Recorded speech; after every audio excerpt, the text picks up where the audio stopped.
Explosive claims of a police cover-up surfaced once again in the Senzomoya murder trial on Tuesday, as the first accused, Muzi Sibiya, alleged that senior police officials were protecting each other to hide misconduct in the investigation.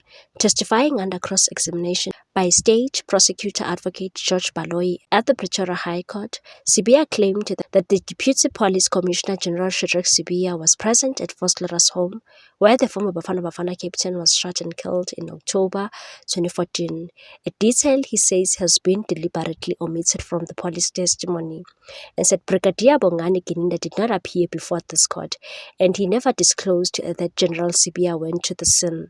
Even though General Sibiya has not testified or submitted a statement, he himself confirmed that he was present both at the scene of the shooting and later at the hospital. Baloyi challenged Sibiya on his repeated claims of a cover-up, reminding him that Judge Racha Mokgoatleng had previously cautioned against making unsubstantiated allegations while investigations were ongoing. But Sibiya remained adamant.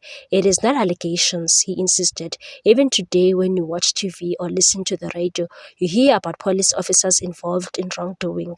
We are hearing it from the police themselves, so it's not allegations.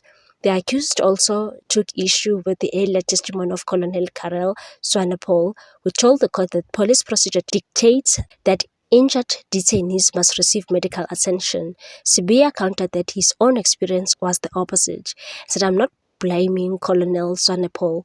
Maybe he was describing how police are trained, but I was never informed of my rights. I wasn't taken for medical care, and I didn't even know what was written in the documents I signed. Police stations don't operate the way he said they do."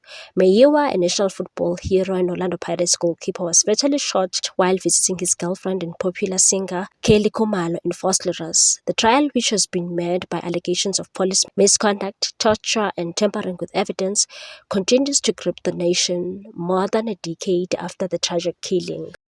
The trial continues in the Pretoria High Court.